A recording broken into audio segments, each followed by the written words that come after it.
My guest today is Thierry Petit from the University of Laval in Quebec City, Canada.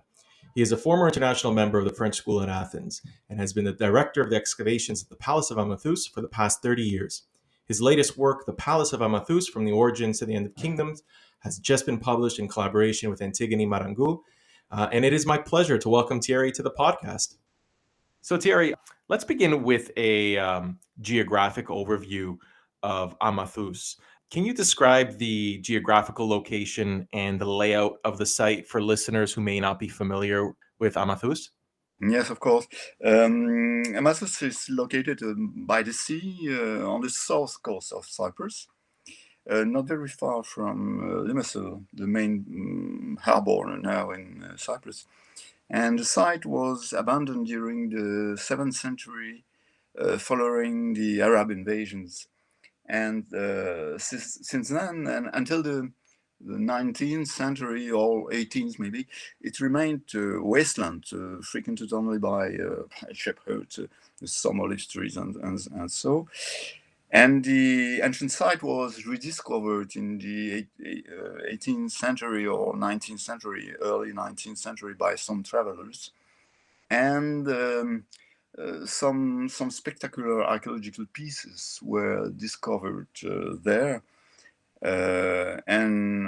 such as the large stone vase, which is now in the Louvre. And these pieces were transported to major European and North American museums.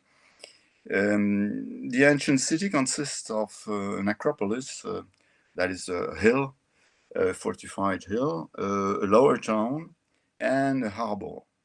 And the whole city was surrounded by an urban wall.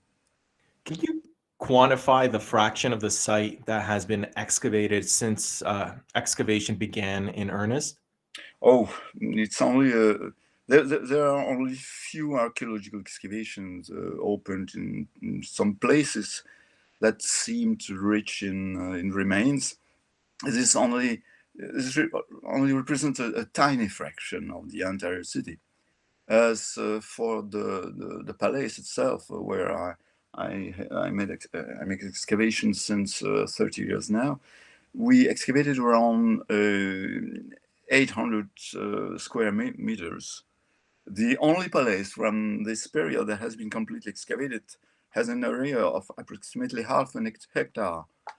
However, the royal Palace of Amathus must have been one of the most important on the island, so we would therefore have excavated barely a quarter of its surface area. It's a very tiny portion. Wow. This I was in Cyprus last summer, and as I mentioned to you, I walked by the old Tombs Bar, and for listeners, it's a bar that's just outside of Amathus that you can see one of the excavated tombs, and it occurred to me that a significant amount of Amathus must be buried right underneath the current infrastructure and development that already exists. I mean, how much is probably inaccessible and never to be discovered? Mm. Actually, of the ancient site, only the inhabited city itself is in a preserved archaeological zone. The necropolises, which are located outside the city walls, have suffered from tourists, greatly suffered from tourist development. But at the same time, these rescue excavations reveal a large number of unknown burials and yielded very important material which is still being studied now. So it's difficult to know. Each year, some tombs, some very ancient tombs from the late Bronze Age to the Iron Age are discovered in the area, but only a tiny part of them are preserved. Those are the tombs you saw by walking in the area. Only the very monumental tomb were preserved. So just to be clear, though, there is there was a necropolis that is currently located underneath the hotels along the strip. Actually, there were three necropolises, east, west, and north. And north, it's the northern necropolis now is under the highway from Nicosia to Paphos. Okay. But the hotels and restaurants and so on, the touristic development occupy now the west and east necropolises. Okay, so let's go back. I mean, what do we know archaeologically speaking about the foundation of Amathus? Because my understanding is that it was unique amongst the so-called city kingdoms and that it was founded relatively late. What does the archaeological evidence currently suggest, and what is this based on? This idea that out of all the city kingdoms, it was a relatively late comer. Mm. Regarding the founding of the city and the kingdom of Amathus, my work at the palace contributed to reviving the debate on the time of the appearance of the Cypriot city kingdoms generally. The theory, which is currently the most accepted, is that their foundation must be situated in the first Iron Age, let's say in the 12th and 11th centuries BC. It's the time, the period immediately after the massive arrival of Achaeans, that is, Greek populations. But this theory is based either on very partial data or on presuppositions. On the contrary, Amathus, as you mentioned, is a key site for appreciating this chronology. And especially my excavations at the palace made it possible to establish that under the last palace of the classical period, that is 5th and 4th centuries, the first palace was founded at the end of the 9th century, say around 800 BC. And the stratigraphy is clear in this regard, very clear. And this makes it the oldest known Iron Age palace in Cyprus now. This chronology, therefore, calls into question the currently accepted chronology for the Amathusian kingdom itself, but more largely of the other city kingdoms. It was the subject of my last book about the origin of the Cypriot city kingdoms. I recall you mentioned in one of your papers that, in a similar vein here, that you talk about it as an origin of, or rather from, big man societies, and this is not a concept that I've ever come across, and it just kind of stuck out to me. Can you explain that concept a little bit, to explain what are these big man societies that Amathus presumably emerged from? Yes, since the article you allude to, which is now old, I have clarified my interpretation. Before the creation of kingdoms, it's let's say an anthropological law or rule. So before the creation of kingdoms, we should rather talk about chiefdoms. And a chiefdom is a form of hierarchical political organization, usually based on kinship, and which is in which formal leadership is monopolized by the legitimate senior member of families or clans. And compared to primitive kingdoms or states, chiefdoms have a much more rudimentary administration and, above all, suffered chronic political instability. And that's the image we have of Cyprus, of the polities, Cypriot polities, before let's say the 9th century, even the 8th century BC.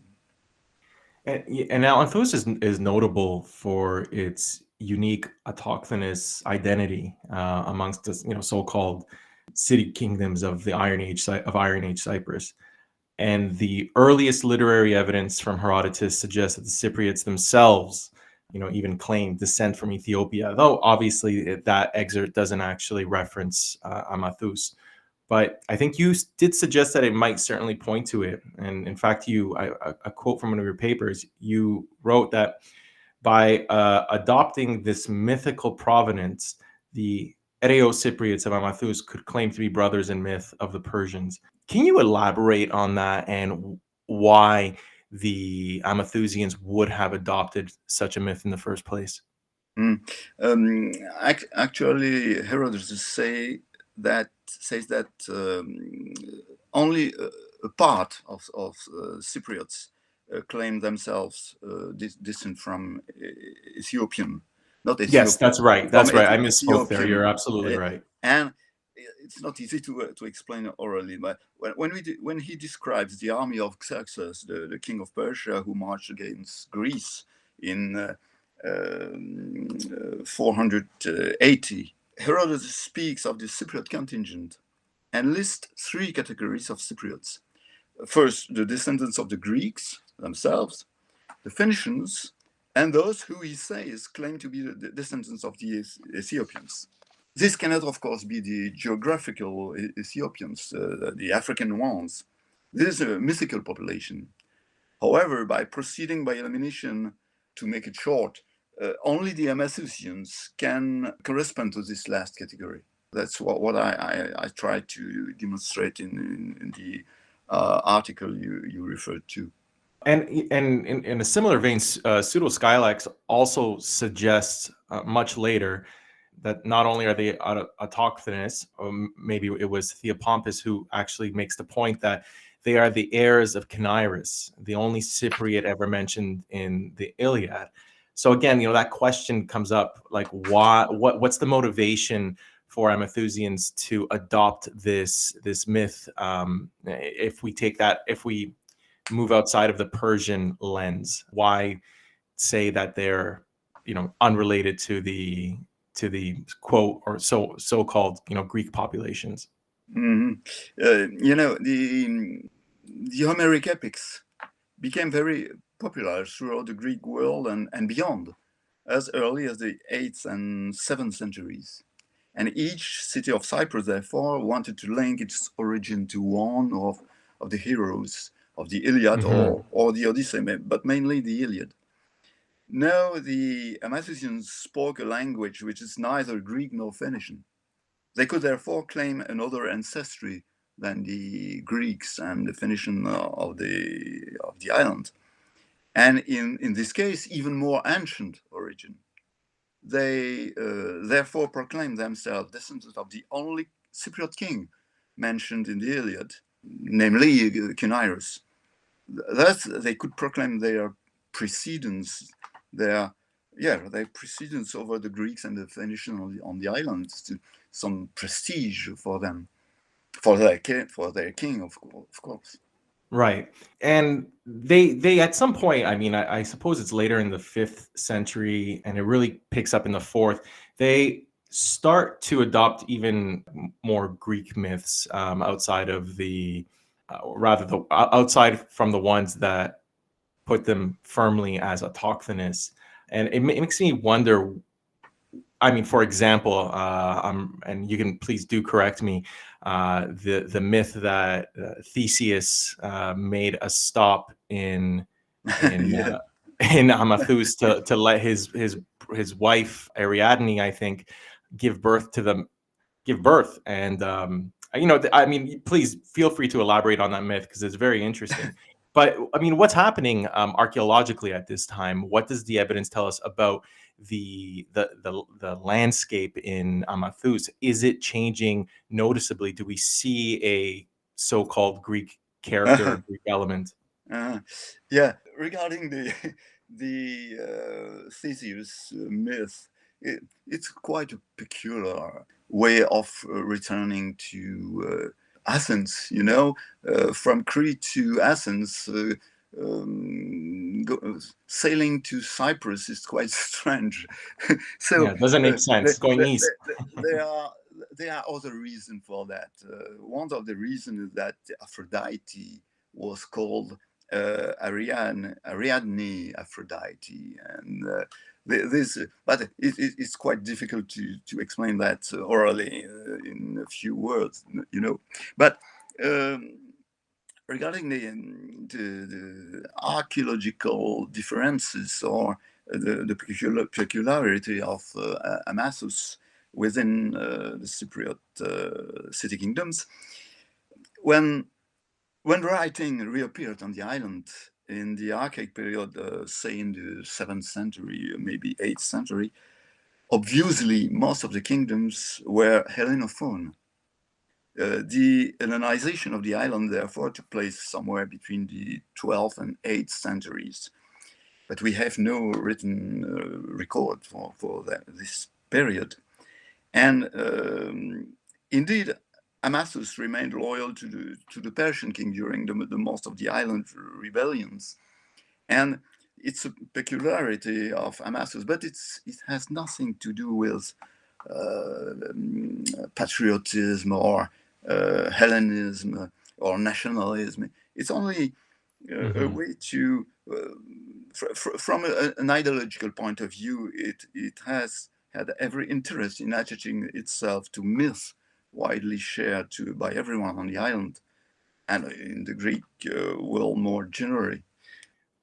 You know, you mentioned the language, and so let's talk about this epigraphic evidence in the period, because a number of inscriptions, and this is for listeners, you know, have been unearthed in Amathus, pointing to an undeciphered language, including the famous Amathusian Bilingual. Can you explain to listeners what this Amathusian Bilingual is and its significance in better understanding the people of Amathus? Indeed, a few dozen inscriptions bear text in a language that we don't understand, which we call Eto-Cypriot. This is, for instance, what corroborates the particularities cited in the foundation myths that we have discussed. You mentioned bilingual inscription. Actually, there are two of them, but very incomplete. The first one was lost since some decades, but we have transcription and even photograph. The second text is the second text of those two inscriptions is in alphabetical Greek in each of them. The original version, the first text, is in local syllabic writing and bears a text in this still misunderstood language. And these two bilingual inscriptions are very useful to try to explain which kind of language it is. Could we say that Amathus at the time was, or could we confidently say that it was a bilingual society and possibly even multilingual? In a very recent article, I explained that actually it's at least there are three different languages: Eto-Cypriot, let's say, or Amathusian, Phoenicians. There are also Greeks, and they spoke their own language. Each group of them spoke. We have inscription in Phoenician, in Greek, and in Eto-Cypriot Amathusian. And at least three different languages spoken in Amathus.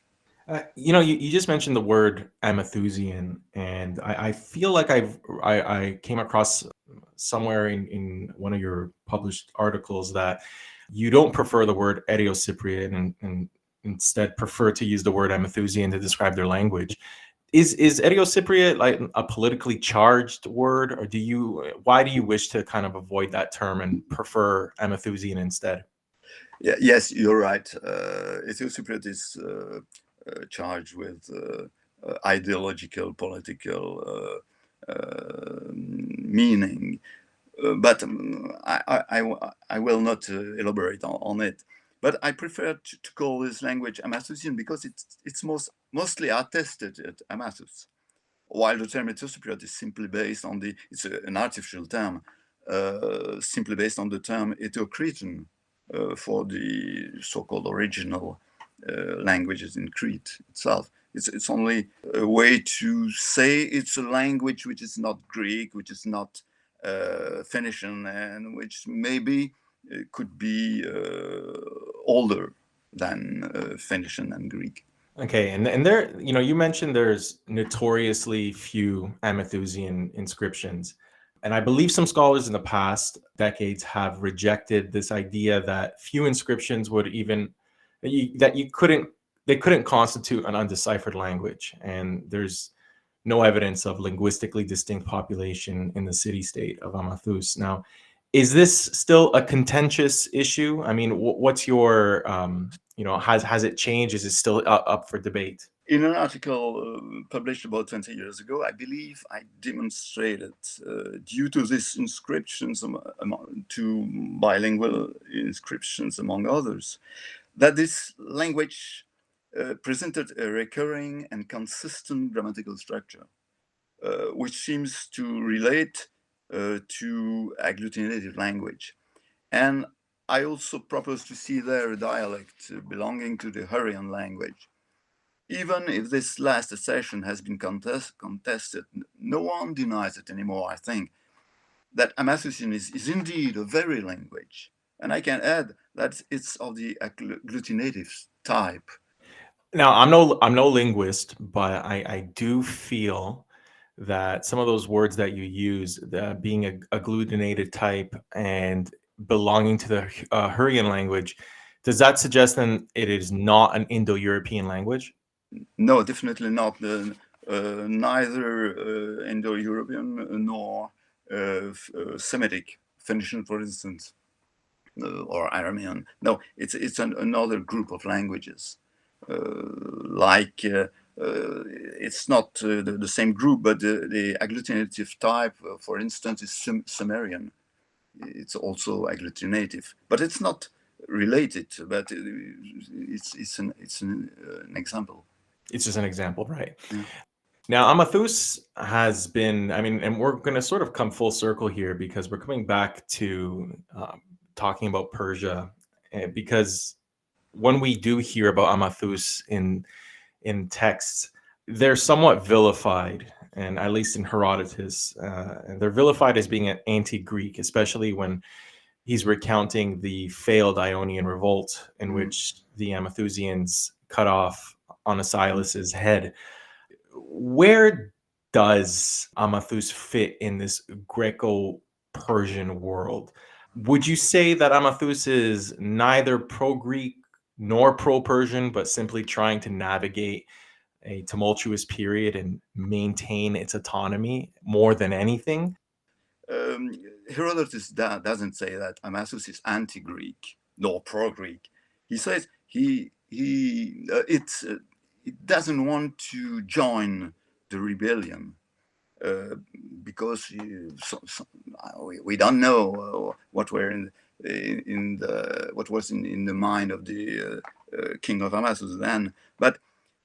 The cities of Cyprus, except Amathus, revolted against the Persian yoke, and Amathus didn't join the rebellion, and it resisted the siege imposed on it by the king of Salamis of Cyprus, Onesilos, the leader of the rebellion. And Amathus is in fact one of the 10 city kingdoms of the island, which seeks above all its own interest without worrying much about Greekness or Hellenism or nationalism. Those concepts are anachronistic terms for this period. You know, it's only rival. There are only rival city kingdoms within Cyprus. Right, right. So when does Amathus lose its identity as a, as a place that would have spoken its own unique language, has its own unique customs, presumably its own unique religion? Does this happen during? I suspect it firmly happens in the Ptolemaic age. Can you explain why that might be the case, or perhaps even earlier? You know, this phenomenon is more general than for Amathus or Cyprus. All the cities of the island, but also the Phoenician cities, the small principalities of Asia Minor, lost then their language little by little after the conquest of Alexander at the end of the 4th century. It's in the whole Levant and Near East generally, the Greek language prevails. The language we called Koine, that's to say Common Greek. It's a very general phenomenon during the Ptolemaic era, that is Hellenistic period. How many seasons have you been excavating at Amathus? In all, 30 years, yeah. No. Wow, that's incredible. That's incredible achievement. And every year something new is I'm sure discovered, something different that we maybe didn't know, or maybe it solidifies the evidence of something we previously suspected. Are there any new and exciting finds that you've come across in the past decade of excavating that's something that listeners would love to hear or maybe would not know otherwise? Currently, I'm continuing my excavations at the Palace of Amathus. For instance, we'll have another excavation campaign in June and July, and we'll try to establish the extension of the first palace from the geometric period, the oldest known Iron Age palace in Cyprus, as I mentioned it. And this is undoubtedly where the most important result will come from, hopefully. I'm going to put you a little bit on the spot here, Thierry. But if you were to have to make a case for the importance of Amathus as an archaeological site over any competing archaeological site in Cyprus, what would you say makes Amathus worthwhile to excavate? What is it about its character or its history that should garner it more attention as a site that deserves more, funding, more exposure, what have you? Amathus is very important from different point of view. For the origin of the city kingdom, as we talked about. For one of the advantage of the site is that there is no new village or city on the archaeological site. It's completely empty and even untouched by excavation. It's only a tiny part of the city. The city site, which is already excavated. So for the whole period of the city kingdoms, that is from the 9th to 4th century BC, Amathus is a very splendid site for archaeologists. Thierry, I just want to express my appreciation for taking the time and sharing with us a little bit about Amathus as a teenager, visiting Cyprus. My aunt, she lives in Aiostihonas, which, as I'm sure you know, is right there. Of course. Yeah. And I've always been drawn to that site in particular. It's just always been something that fascinated me. And I remember being 15 years old and scaling the Acropolis for the first time, and just making out the remnants of the port in the sea. I really am envious of the work that you do and the work that you continue to do. I think it's so important. You don't have to tell me about why it matters. I mean, I know it matters. And, it was really a pleasure to have you on, Thierry. No, it was a pleasure for me. And thanks for having me. Yeah, well, I wish you all the best. And may I ask, when do you go back to Cyprus again? Will it be in May? Early June. Well, I wish you happy dig, and we'll be in touch. Okay, many thanks, Andreas. Okay, have a great night. Take care, Thierry. Ευχαριστώ πάρα πολύ. Παρακαλώ. Bye.